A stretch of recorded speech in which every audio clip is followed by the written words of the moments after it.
Hey and welcome to Neverwinter with Aragon. So Module 32.5 officially launches March the 10th, bringing with it Celestial Insignias and Celestial Mounts. There will also be the return of the Arena with some new updated rewards including gear, with a new mount, and footstep illusions. It will also bring a new lockbox and battle pass. So in this video I want to give you 9 tips so you can prepare yourself for the new update the next following Tuesday. The first tip is with regards to Celestial Mounts. You'll want to get 10 of them to Celestial to max out your bolster. This will give a massive boost to your combat powers where, for example, Infernal Pounce will now have over 4,300 magnitude. As for your equip bonuses, these now go to nearly 3,000 ratings each. So in terms of the actual cost of getting a mount upgraded, at least from Mythic, that's 200 tokens. So you'll want to have 2,000 tokens if you already have 10 Mythic mounts. I do plan to make a follow-up guide to go over exactly which 10 mounts you should be upgrading. The costs for the lower ranks have decreased, so for a newer player, if you were upgrading lower quality mounts, the total amount of tokens needed is about the same amount. So if you have a max stable here on the live server with 10 mythic mounts, you will just need 2,000 mount tokens to max them all out. But that is per character, and now is the best time to get those mount tokens. We have the Astral Lockbox available, allowing you to purchase them with the Wondrous Bazaar discount. This goes down to 60,000 per piece with rank 12 VIP, and you can get lots of trade bars here, which you can combine with the trade bar discount event. Using that, you can purchase all the mount tokens you need for just 2 trade bars each. But then you need to prepare for Celestial Insignias. I will definitely say this is not something you will have to worry about rushing. The cost may seem quite high, 2,500 insignia powder to get from Mythic to Celestial, with a total cost of over 4,000 powder to go from a green insignia to a Celestial one. But keep in mind of the actual benefits you're gaining here. Mythic is 500 item level and Celestial is only 750. So you're only going to miss upwards of 5,000 item level from a full set of Mythic versus Celestial. So not end of the world, and this is just something for min-max endgame. But if you want to best prepare for this and you already have full set of Mythic, you will need in total 50,000 insignia powder to get 20 of them upgraded. I personally have near enough that, as the primary ways to obtain it is the Jubilee event, the trade bar store at a discount, and the Reaper's Challenge, saving these Reaper marks to purchase these insignia packs. But ultimately again, you do not have to rush getting Celestial Insignias. It's more than okay if it takes you a few years to get them all upgraded. On top of that, the cost to get Legendary and Mythic Insignias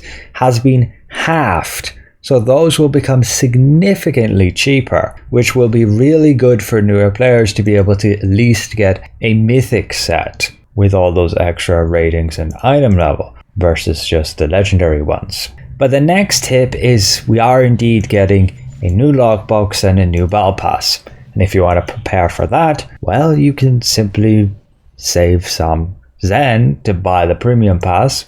We don't yet know the full details of the upcoming battle pass, but for all we know it might be worth it versus the current existing one, so you could save some Zen for that. Additionally, with a new lockbox coming, you can save those keys. Again, we don't know the full details on the rewards list just yet. However, what we do know is the new Twitch Spine companion should come from the battle pass, with the Mountain companion coming from the lockbox. Both I have tested and looked at in previous videos, but I'll make sure to check if there's been updates when they release. But the next thing is pretty big in terms of making Astral Diamonds. So the devs are introducing an account-wide Celestial Insignia unlock system. But this system requires a new currency, Celestial Essence.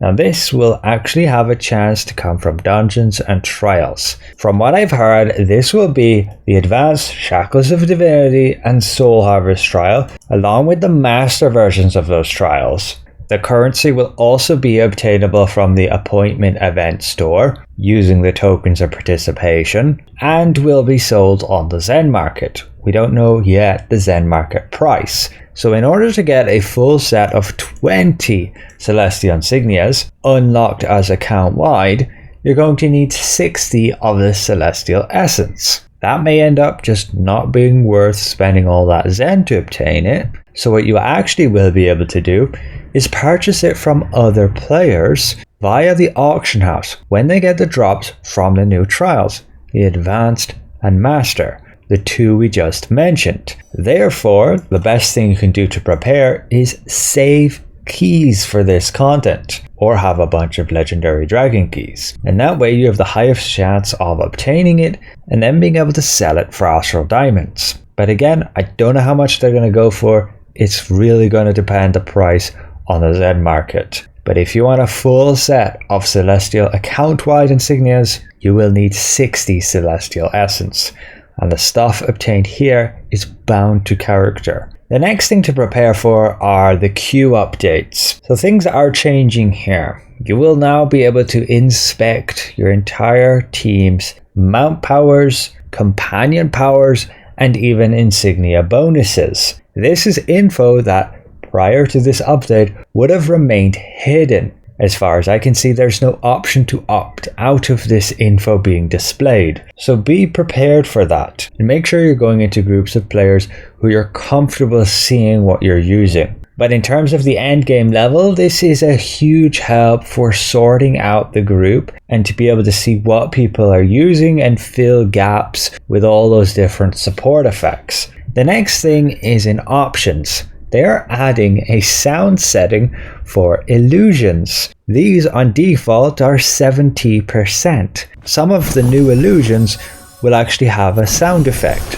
So this is where you can turn that off if you so wish. Additionally, in options, there's a new ability to actually see the boss's health in a percentage. This can make it a lot easier in endgame content to know exactly when the boss is going to phase rather than judging on bars of red health. We can see that just here in combat with a boss. Rather than having to mouse over the HP bar, you can precisely see how much percent is left of the boss's health. The next thing to prepare for are the Cleric Devout updates. Cleric Healer will become a ton more useful in the group. You'll be able to use Exaltation to provide the teammate a buff, Divine Glow to provide everybody a big boost within 25 feet, Anointed Champion for 6% damage boost, Guardian of Life having that ability to actually resurrect players, and Hollow Ground gets a decent boost. With this new feat, you can now gain 50% recharge speed while within the area, along with a total then of 15% damage reduction. If you're playing with a Cleric Healer, try play nearby for these buffs, and definitely be within the hollowed ground. That recharge speed is going to feel pretty great. Overall, in terms of how you actually play Devout has not changed much, but I would recommend using at least the new Divine Glow.